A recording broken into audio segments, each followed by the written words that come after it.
So I have the entrepreneurial gene, and so do you. What are some of the things that you're good at as an entrepreneur? I'm good at Mother, wife, food allergy advocate, founder of Partake Foods, Denise Woodard. Wherever the world takes you, and however you take on the world, bringing Partake along means you've got one less thing to worry about and one more thing to enjoy.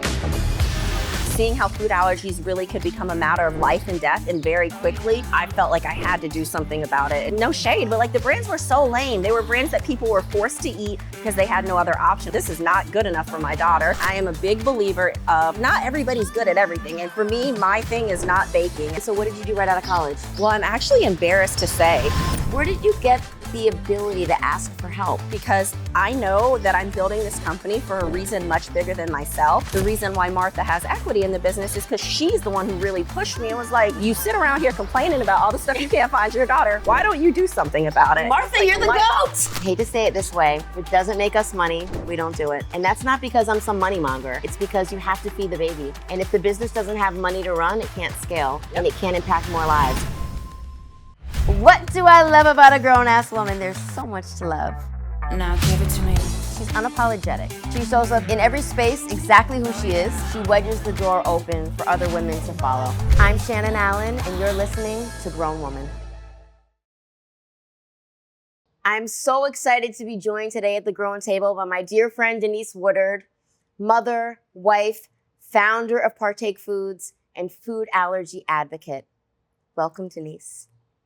Thank you so much for coming. It is my pleasure. I'm so happy to be here with you. I am so grateful. I mean, the fact that you flew all the way from LA to be here with me today, I'm like, thank you, ma'am. Of course. So for anyone at home who doesn't know my friend Denise, we've known each other for a minute, some years actually, on and off. But I have been an admirer of your journey.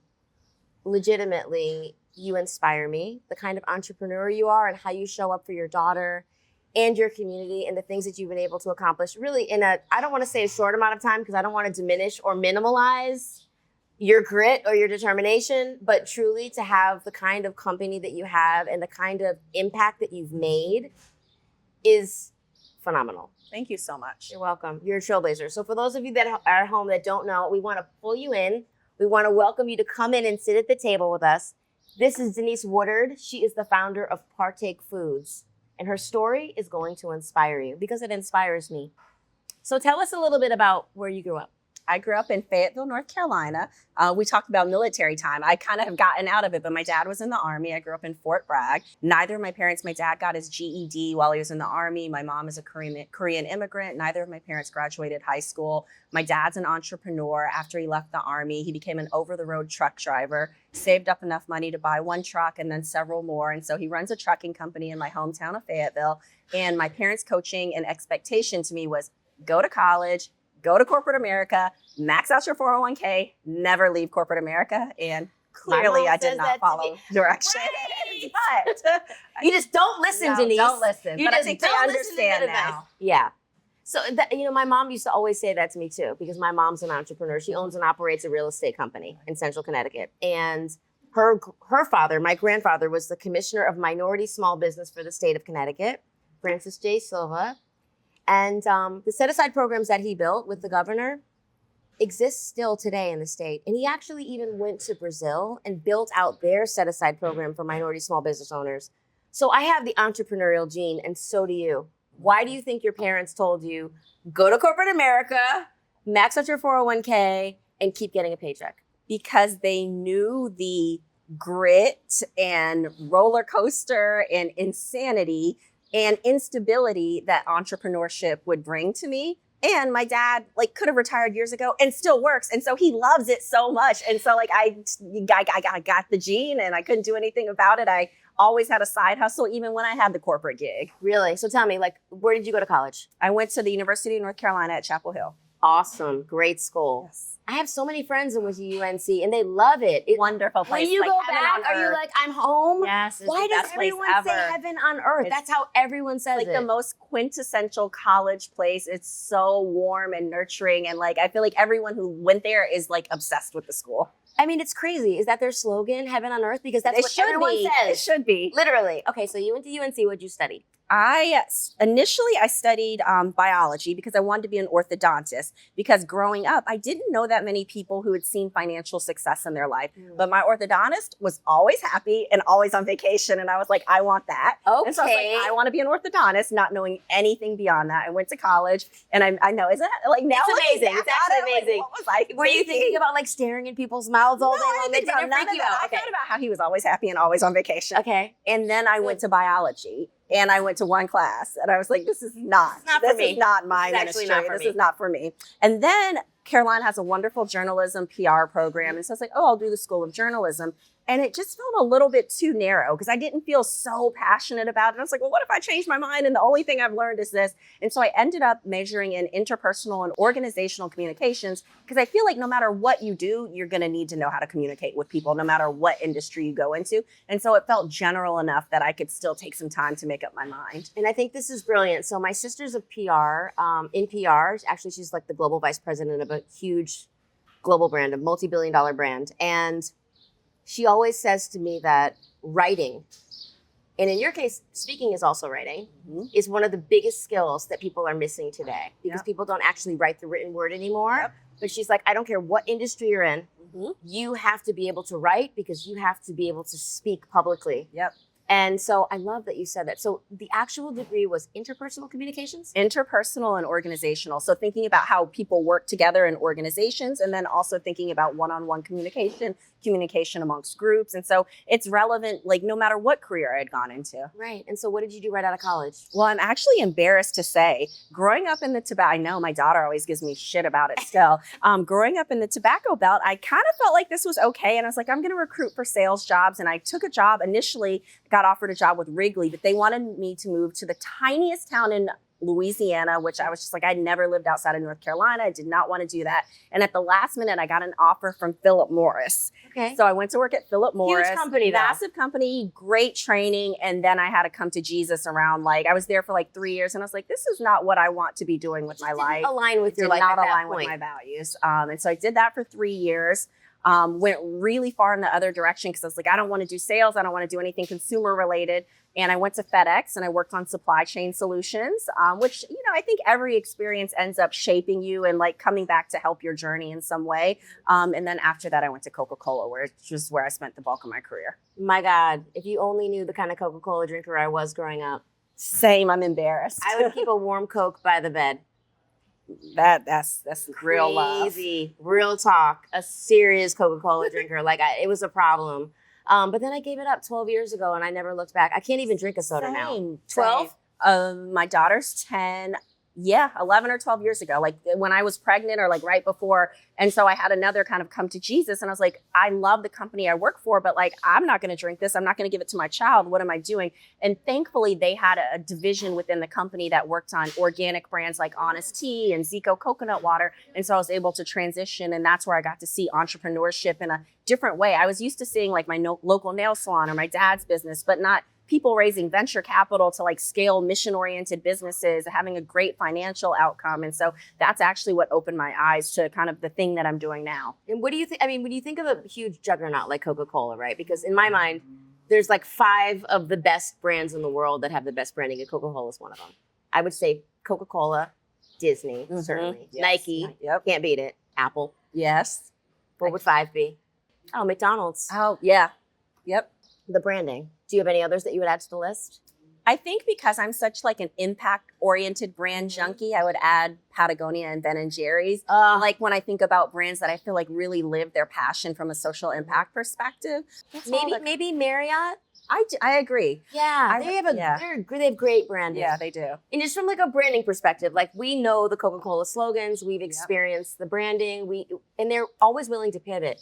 But do you think sometimes when they buy smaller brands, and we're getting off topic and that's okay, when they buy smaller brands, because this is still entrepreneurial, that these smaller brands go to die in the Coca-Cola system? Unfortunately, like every time just about, and it's not I don't think the fault of the large organization. I think they're well-intended, but their system is meant to support brands of massive scale, and they have to report to shareholders, and they have things they have to deliver, and focusing on a $20 million brand is not going to help them deliver that, which is why I think of like a Ben & Jerry's, because they were independently owned for over like 20 years before they got acquired by Unilever. And so I felt like they had built such a large business, as well as so much like codified what they stood for, that they were able to maintain that even after an acquisition. And I also think they have still maintained their voice. Yes. You know, how they speak to the customer, how they talk about what's going on in the world unapologetically, which is what I absolutely love. We actually talked to someone about this before. Ben & Jerry's, to me, when you think about the kind of brand that you want to be and the kind of brand that you want to be for your customers, to build trust and conviction and to have integrity, no matter what, They're the they're the icon. Yeah, I think I agree. You guys just are.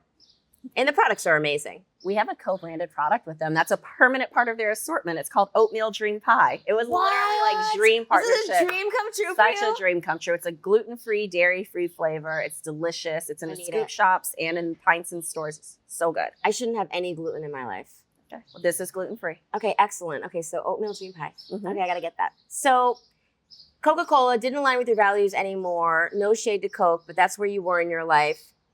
What happened next? So I had my daughter in 2015, Vivian, she's 10 now. Right around kind of 6 months in, we started to see signs that she had food allergies. And then right after her first birthday, we had a really scary incident with her food allergies. She had gotten tested recently and she wasn't allergic to peanuts. She was allergic to like almost all the tree nuts. And they were like, you should introduce peanuts as soon as possible. And so our nanny, Martha, who's an equity holder in Partake, gave her a snack that had 2 ingredients, peanut oil and corn. And I remember her scream. I was on a conference call. It was a Wednesday afternoon. I will never forget this. And she had given her the snack, and immediately, like, Vivi's lips started to swell up, her tongue started to swell up. She couldn't breathe. She was turning blue. It was like something I would never wish on my worst enemy. Thank God we had been given EpiPens. And so we administered 2 EpiPens. We lived 5 minutes from a hospital. We rushed her to the hospital and she was fine. And she hasn't had any like allergic reactions since then. For me, seeing how food allergies really could become a matter of life and death and very quickly, I felt like I had to do something about it. And that was the incident that really sparked what I'm doing now. So do you feel like that moment with Vivi was your breakdown before the breakthrough? It was step 1 of my breakdown. Step 2 of my breakdown was we lived in New York City at the time. We had access to the best of the best stores, and I couldn't find anything she could eat that I felt good about. Like taste-wise, everything that was allergy-friendly tasted allergy-friendly. Yeah. Nutritionally, I thought, well, if it's gluten-free or vegan, it must be healthy, but it wasn't. It was Full of often stuff. full of like the weirdest fillers. Exactly. And then I thought about, to your point about brand, I thought about the emotional impact that having food allergies has on people when you're not able to safely and confidently participate in social events that include food, which is like all of them, especially for a kid. And I was working in emerging food and beverage, and I could see like, no shade, but like the brands were so lame. They were brands that people were forced to eat because they had no other option. I was like, well, this is not good enough for my daughter. And then kind of step 3 in the breakdown, the reason why Martha has equity in the business is because she's the one who really pushed me and was like, you're helping all these other people build their dreams. You sit around here complaining about all the stuff you can't find your daughter. Why don't you do something about it? Martha, Like you're a the light bulb. goat. Martha is the goat. Really? So she actually was like, look, Denise, here's the problem. You know what the problem is. And Yes. here's the solution. Yes. And so, like, how did you get the money to start? Did you just get in your kitchen and start baking gluten-free, vegan-free, peanut-free cookies? Like, how did this work? So Martha kind of like said the thing, and then the following weekend, we were in line at the zoo. It was like something out of a movie, which is why I know I'm on the path that I'm meant to be on. I was telling my husband, Jeremy, like, you won't believe it. Martha has this crazy idea. Man in line in front of me turns around and he's like, it sounds like you have a really good idea. There's a small business pitch competition called the Start Something Challenge. You should enter. So this was on a Saturday. The deadline to enter was on a Monday. I went home. I incorporated a business that I called Vivi's Life because I didn't know exactly what I was going to do other than make Vivi's life better. Okay. I entered the pitch competition with an idea. It's like a legit pitch competition with like Blackstone and Whole Foods as judges. And I win. And I win $10,000. And so that was great. But the thing that was the most important, because I don't know that I would have ever had the courage to actually leave this like corporate career that I loved, that was paying me well. it came with some local press. And the last thing I needed was my boss to see me in the newspaper, like, woman wins, allergy, like all the things. And so I was forced to immediately tell Coke, like, I have this idea, I'm working on this thing. I entered this pitch competition. And to their credit, they were so supportive. And they said, when you have an actual product, there's a conflict of interest and you got to hit the road. But until then, as long as you're doing your work, do what you want to do. Really? And so that kind of like set in stone a date that I was like, okay, I'm going to have to go by this date. So at that point, and you said shout out Coke because they were so supportive, which is probably a very unusual story. Mm-hmm. I mean, did you need your job at that point, or you just wanted to keep your job because you loved your job? I definitely needed my job still. And my advice to entrepreneurs is like, don't give it all up in one day. Like, make sure you take the time to plan. And so I knew, and so that gave my husband and I time to like start saving money because I knew I was going to lose my income at some point over the next year. And so it was such a blessing that they were so supportive because it gave me time to plan what my path to entrepreneurship would look like. So you got Vivi's life, but you don't really know what that is. I ain't got nothing else. So when you did, That's it. I love you for winning a pitch competition with nothing. can't believe that. Guys, I've got a name. Right. I've got a name. I've got a story. So you had no products at that point. You didn't bring anything for I didn't have anyone to try? nothing. No, because I didn't know how to make it. This is amazing. Yeah, no. Okay, you and Martha. Tried to get in the kitchen. And? Failed horribly. Then I realized why everything was full of a ton of sugar, xanthan gum, and rice flour, because it's really hard to make stuff that's not. And so I was like, okay, this isn't going to work. And I am a big believer of like, not everybody's good at everything. And for me, my thing is not baking. And I think there's often this story around like, you must have been in your kitchen. And I was like, no, I just had an idea. I'm a business person. And so I went on LinkedIn and I cold emailed all of the people who had worked in product development at all of my competitors. And a woman took my call and believed in what I was doing. And for a really reasonable sum of money was willing to help bring my vision to life. And we worked with her for years. And that's how the cookies came to be. And so that was the first product, cookies. That's Yep. what I remember. Yep. Like, call it 8, maybe 9 years ago. that's exactly how long ago. Yeah. So the very first cookie, and I don't remember what the cookie was, but I feel like it was a very simple, almost like a snickerdoodle, not really. What was the cookie? So we learned a lot over the first few years because we called it carrot oat because I thought people wanted to like eat better for you. And then I did all these like demos. That was our only marketing strategy in the beginning. And then I realized people didn't like the idea of carrots in their cookies. They wanted a cookie that tasted good, that they could feel good about eating. And so now it's called snickerdoodle. But at the time I tried to get cute and we called it carrot oat. Okay, cute. So you have the first cookie. This woman, do you still work with her today? We're still dear friends, but we don't work together anymore. Okay, but that's amazing. And what a great story, and what a blessing that she was willing to jump right in and just be like, you know what, I see something in you. And it sounds like that's a consistent pattern for you. Is that a consistent pattern? It is, which is like so, like I have so much imposter syndrome, so it's so weird to me, but it, now that you call it out, is a consistent thing. You're like, I'm here, this is my idea, this is what I want to do. And people are like, you got this thing. How can I help you? And I think a lot of that probably comes from, it sounds like, the energy that you had growing up. Even if you're saying that you didn't know anybody that was financially successful besides your orthodontist, your dad still ran a successful company, right? Yep. And so where did you get the ability to ask for help? I get the ability to ask for help because I know that I'm building this company for a reason much bigger than myself. And if there's something that can help me get there faster and be a better steward of the outside capital that we've raised, it's my job to I had to get really comfortable with that because I think I definitely grew up in a place where I was like, asking for help was viewed as a sign of weakness. But that's like the muscle I had to learn how to flex very quickly because how else, I didn't know any of the things when I started the business. I didn't know how to make the cookies or where I would make the cookies. We use a contract manufacturer. I had never even heard that term before. Then when we started to raise money, I didn't know a convertible note from a cap table, from none of this. All of this was like a whole different orbit from where I was living when I worked in corporate America. And so the way I learned was by making friends and asking for help and then paying it forward because if somebody was willing to spend that time and invest in me by helping me, my job is to pass that on. Absolutely. And I feel like that responsibility is major. And I feel like the women that I know, for some reason, embody that spirit. Well, because you do, and that's what you attract. Oh, yes. I accept that. I receive that. Thank you. But that's,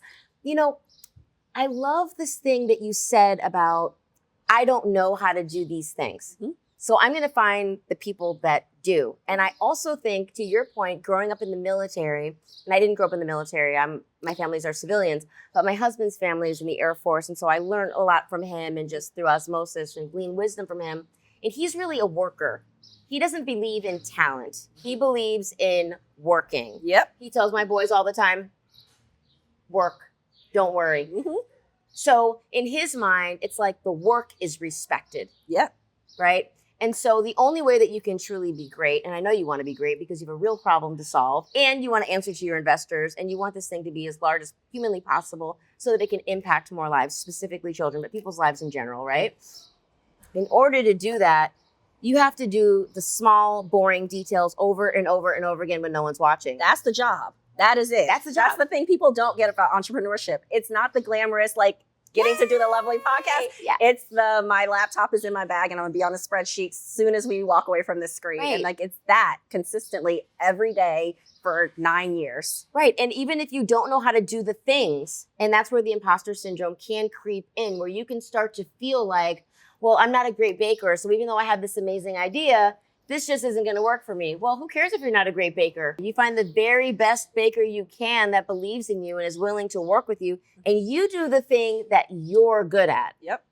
And so what are some of the things that you're good at as an entrepreneur?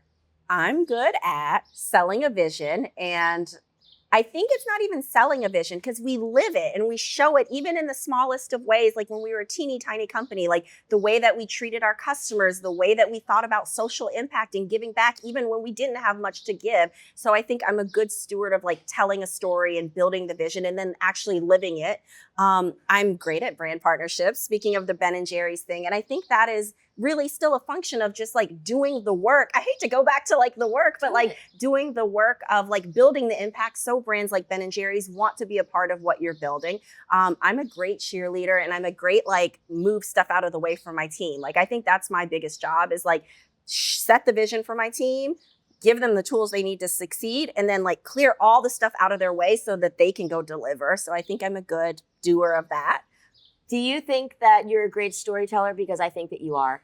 I hadn't thought about it, but now that you say that, yes-ish. I say yes-ish because like I'm really just sharing my experiences. Right. And I think that's the thing that people don't think about sometimes or like don't appreciate sometimes. Like you going out and being yourself and telling your authentic story in the way that feels true to you is the magic. It is. And I think there's a part of me for years in my own story, my own journey, where I want to tell the story. I want to tell very similar to your story, how we almost lost Walker and I created Grown because I created the thing that I wished existed. I was so frustrated with traditional fast food options. And there's this part of it that's like, but I don't want to always be out there. I mean, I know that I need to tell the story and I know I want to connect with people authentically and I want to build trust with my customers. And I want to explain to people why it's so important, why organic matters, why real food, single ingredient, nutrient dense foods literally are the thing that's going to actually change the world, because without it, we're not even going to be able to grow anything anymore. And I think, but there was also a part of me that's like, but I want it to be a standalone brand and I don't really want to be the face of the brand. But you can't do that in today's world. No. You have to be willing to put yourself out there. You have to be willing to share and to show up authentically, organically, who you are, and be willing to tell your story over and over and over again, because the truth is, people haven't heard it yet. And I know that's hard to believe, but this is one of the things why I said, do you think you're a great storyteller? Because anytime I've ever been around you, whether it's at the NFLPA or at pitch days or watching you speak or at Tory Burch or accepting awards, you are a change agent. You are. And you're a change maker, but you step into this role as Vivi's mom and as this creator founder that's put this thing on your back, and you own that. And you too. Yeah. Like, yeah. And Yeah. you too. You do. And I think we needed this. We needed you. And so once you had the first product and you figured out how to make things, put things in boxes, make them shelf stable, do packaging, do branding, do marketing, how did you get into your first store? And how long did it take you to jump from your first store to a Series A, the major investor?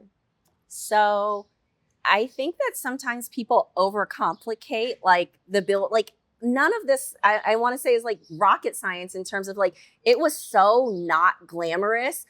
we got our first pallet of cookies. We happened to live in a neighborhood that had a climate control storage unit, which was kismet. And so then I literally received a pallet of cookies that I unloaded by hand. And then the next day I packed up the back of my SUV and I had printed some like sell sheets that I just made on my computer at home. And I drove to stores in Brooklyn, and to figure out what stores to go after, I just went to my competitors' like store locator on their website. And I was like, well, these people must like allergy friendly cookies. And I went and I said, here, I have this idea and I have this business and I have these cookies. And that's how I got into the first 50 stores that we got into. And did you want door them by door. try them for free, or did you say, was it like a consignment thing? Like, I'll give you 10 boxes, see if you No, can I sell needed them? them to pay for them cookies. They had to buy the cookies. And tax. They had to buy the cookies. But what I did say is, I'll come back and I'll do a demo tonight. I'll come back and do another one this weekend. I will help you sell these cookies. And I think as much as people may not have even believed in what I was doing, they appreciated the work and the hustle and the grit. And they were like, let me see how this plays out for this person. And so every single weekend for like a year at least, my husband, my daughter, and I, that's all we did was demos across stores in New York, like every single weekend. And so I think entrepreneurship is such a family experience. Yeah. Like, people ask if my husband's my co-founder, not technically, but like everybody has to be down for the ride Period. for it to work. Everybody has to help. And it's Yes. like, you don't even realize in which ways that your family, your kids, your parents, your siblings, Yes. because there are things that maybe you don't know how to do. And you're like, hey, can you write this press release for me? And they're like, oh my God, you and your press releases. Yes, fine, I'll do it. But they do it. And I think a lot of times we forget that we are in community. People think like the founder story is very lonely. It is very lonely, but I don't think you can do it alone. No, I agree. It takes a village. There's so many similarities between raising a child successfully and like building a business. How did you come up with the name Partake? I came up with the name Partake because as I looked at the store's shelves, everything felt like really negative, coming from this like exclusionary place, like free from this, no this, X this. And I was like, no, this should be about like everyone can participate and everyone can partake. That's adorable. Thank you. And so it's really become a thread that's kind of pulled throughout the whole company, because I think on this journey as a woman, as a Black and Asian American woman, as a first-time founder, I continue to get to see how many people like don't get to partake, even if you don't have food allergies. And so then I thought about like, how do we turn this into a company that stands for all things inclusivity? I love that. So that's the next step. So first big raise. This is the part that I've always struggled with, transparently, and I've talked about this in the show before. We know the numbers as Black female founders. If the pie is this table and there's 100%, this piece right here is for females, and then you slice that, another 0.02%, and that's what Black women get for private equity, but not you. Tell us the story. Well, to your point around storytelling, I think that's the thing that sealed the deal. So we bootstrapped this thing as far as we could. I still have my wedding band. I sold my engagement ring to fund the business. I emptied my 401k. We emptied our savings. We went all in. But I will say, like, as a piece of feedback to early stage founders, we didn't go all in like blindly day one. We got a purchase order from Whole Foods and I was like, oh, this is going to cost this much. We got to figure something out. And so I think like while you have to be so passionate about what you do, you also have to take things with data and you have to like make educated decisions and calculated risks. And so we went all the way in though. Wow. And then we started to try to raise a friends and family round. And while I have the most supportive family ever, there were no accredited investors in my family. And so that was $5,000 and $10,000 checks from my husband's colleagues, my old colleagues. And it was like, we never had enough to like actually really do anything, but we always had just enough to keep going. Yep. And is that a faith part? Like what do you tack onto when you think about, we never had what we really needed, but we had enough to just keep going? Oh, faith. Like my faith journey has gotten so strong on this entrepreneurial journey. I remember this story and it's like embarrassing to say it out loud. Say it. But my daughter's tuition was due and we were like completely financially tapped. And I went online and I opened a credit card. And I couldn't believe that I could still open a credit card. And it was literally for the exact amount of her tuition. I was like, okay, I hear you, God. I hear you, God. Testimony. Won't he do it? Won't he will? Yes. And that's the part that nobody talks about. No one talked about it. No one says that. Nobody wants you to know. Nobody says it. People are ashamed. They're embarrassed. They start to talk about it when they get to the other side. Yes, exactly. I'm like, tell me the story about when you couldn't make payroll yesterday. I want to hear how we got through there, because that's the part that it's so hard for people to talk about.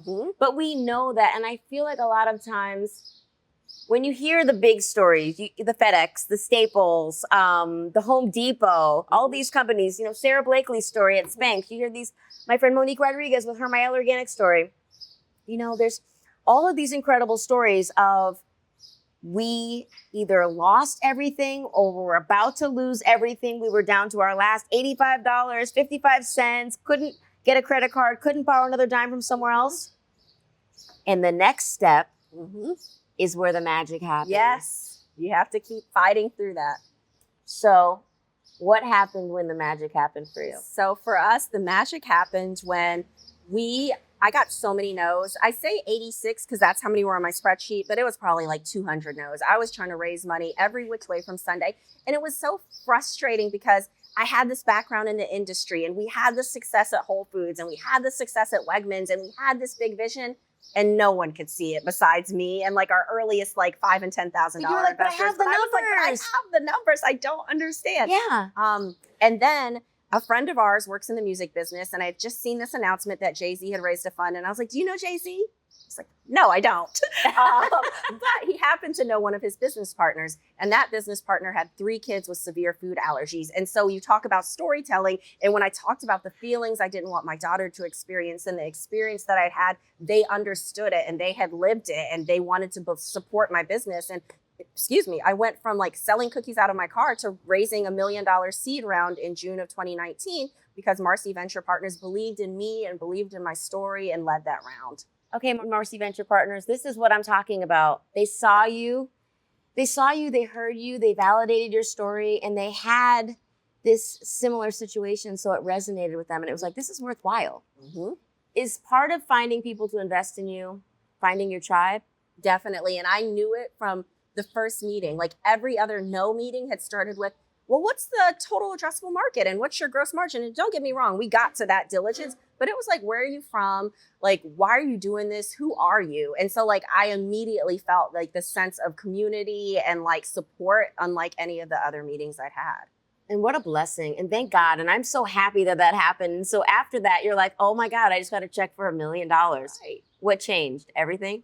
No, I showed up and I did the work and I still didn't hire anyone. I was still the only employee at the company. And I had the confidence because we had the financial backing to go after bigger customers and to like pitch this bigger story, but nothing changed. And I think that is also part of the magic because like people get some money and things change. Oh, yeah. And like while They start spending it. Yes, exactly. And so My CFO always says, set the intention. He's like, you've already set the intention. Hire the very best people, leave the money in the bank.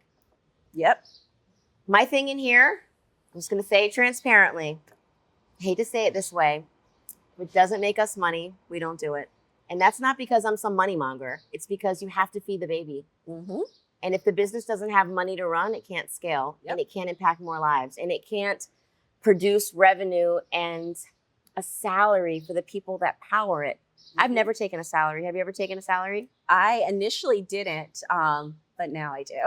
Praise God. Praise Yes. I'm so happy. And so tell me about the engagement ring. Will you ever get it back? I will get it back at. I don't need it though. I have like a wonderful marriage and a wedding band and like, and so I get a salary part is interesting because it's like as your journey moves. Like when we started the business, my husband was working in finance, but he hated it so much. Really? But he wanted to he kept doing it so I could follow my dream. And now I take a salary so that he's out building his own company now. And so like I think that's the thing about partnership. Absolutely. And I think it's in business, it's in life, it's in relationships. So you saw that modeling at home with your parents, you think, growing up? Yeah. And it was so interesting because like at the surface, no, because my dad went out and made the money and my mom stayed home. But now as a mother, I realize how much partnership was involved because she held it down at home so that he could go out and build his business. And he took care of business and figured it out somehow, so that she was able to stay home and like pour all of her energy into me. And so while every partnership looks different, like I saw it modeled completely. When they see you now, and I want to talk about what now means and what now looks like for you, but when they see you now, your parents who said, just get a corporate job and get your 401k and max out your Roth IRA and all the things, what do they say about your entrepreneurial journey? Well, I literally just saw them last week because my hometown of Fayetteville proclaimed it Denise Woodard Yes, Day. that's right. You And got the so key to the city. I got I the saw key to the that. city. And so my parents were there and I don't, like literally there was pride oozing out of their pores. And Buttons so popping. like literally. And so now they believe it and they're so proud and they're so supportive. And it didn't take me getting to here. I think once they saw how serious I was about it, and that we were having success and I wasn't just like following this like wildly like foolish dream. They were supportive. Like they weren't supportive the day I quit, but they were supportive very soon thereafter. So they've been like ride or die on my journey for sure. And what do you think your daughter thinks about this journey? Well, with Mother's Day recently, she actually, and I don't get this often because she's getting into the tween years where I'm a little cringe to her, I think sometimes. Of course. But she wrote the most beautiful card and she was like, how many moms would see their kid have a problem and then drop everything and start a company? And like, I didn't realize, because I feel like there's a lot of sacrifice that she makes where I'm like on the road all the time and I'm working late and like there's things that I can't participate in because of my job that I feel so guilty about. And to hear her at still a young age, like see it and recognize it and celebrate it was literally the most valuable thing I could have ever gotten. It's literally, she's your why. Yes. She's the reason. And she's so proud of you. And also like, my God, this is a real problem. Mm-hmm. You know, it's like we can easily like fluff over and be like, okay, you sell cookies and snacks, but you don't. You're creating a space for people who ordinarily would not be able to partake. Mm-hmm. They'd be on the outside. And I think that's one of the biggest issues with the world right now is like people are being pushed on the outside. Everything's so divisive and everything's so separated right now. And so when I still read every single customer service email and they will bring you to tears. We'll hear from a family who was at Disney and where all the siblings were having desserts and the child with food allergies thought they couldn't participate. And then the chef brings out Partake from the back, or I was on a flight and I've never been able to safely eat something. And then I saw Partake, and like the stories will bring you to tears and is why I do what I do every day. And I'm so glad you're doing it. And I'm so glad you had the bravery and the courage to do it. And thank God for Martha. Thank God for Martha. Seriously. So where are we now? Where is Partake Foods? Partake Foods, I've raised over $30 million in outside capital. I know. Oh, Listen. I have to give you another high five on that. Yes! I can't believe it, actually. Look at this woman! So we've raised a lot of outside capital. We have products that are not just cookies anymore. So we make crackers and we make vanilla wafers, and we're like reimagining all your favorites in the snack aisle. We're in over 18,000 stores. So what started as me showing up with a backpack to a store in Brooklyn is now in Target and Walmart and Whole Foods and Kroger and Publix. And so stores across the country. And you can buy online too, You right? can buy online too. You have an amazing website. Thank you. And I think the thing that I'm most proud of is the impact piece. So we're a certified B Corp. We started a program in 2020 called the Black Futures Fellowship that was aimed at helping HBCU students get jobs and internships in the food industry. That's now a 501c3 that some of our biggest customers help fund and support.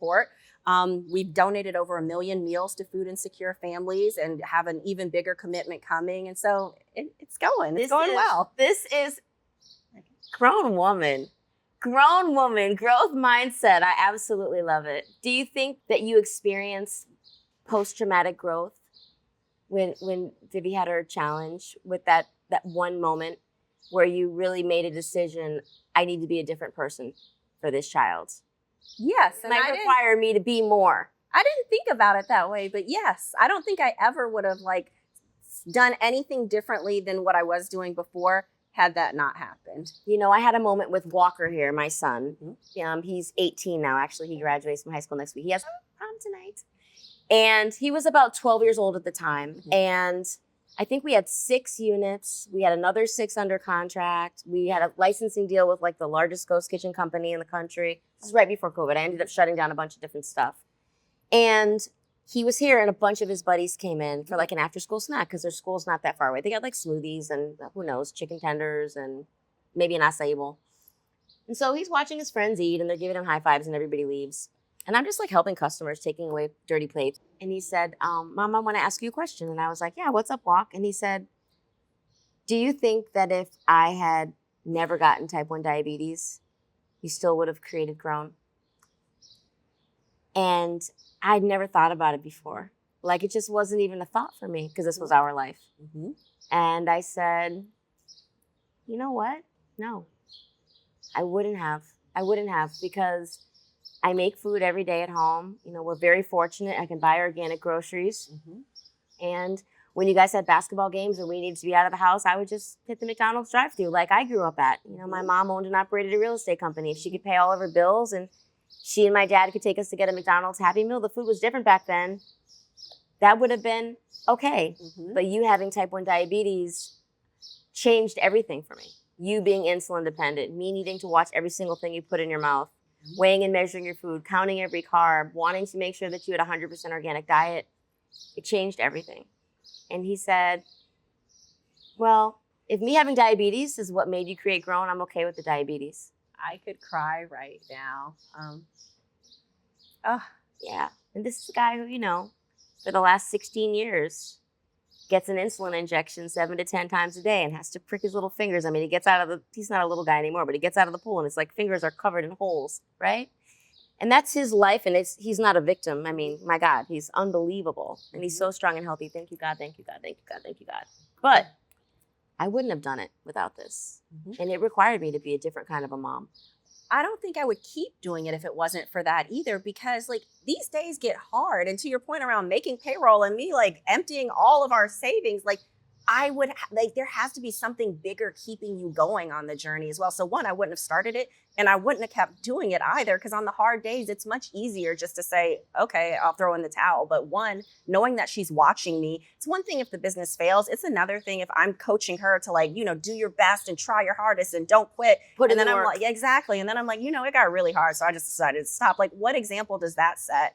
And like, I know there needs to be different and I know there needs to be awareness because I see the experience that she has. And I feel like we're so fortunate. So I know, like, I think of the food insecurity nonprofit that we support. It got started by a mom whose family was experiencing food insecurity. They went to their local food bank. Her children had food allergies. Literally the only two things they could eat there were tomatoes and potatoes. Like, you can't live a thriving life off of that. And so I know the work has to be done. And because of my daughter and because of my daughter's journey, I'm so committed to doing it. And you were the one that was chosen for this. That's what I believe. Me too. You were chosen to move this mountain and you're moving it. Amazing. Well, I thank you so much for being here with me, for being an inspiration to me. Unbelievable. And I didn't say this to you before, but I suffer from food allergies. Oh, I had no idea. So we have an allergen safe facility. We don't have peanuts on site.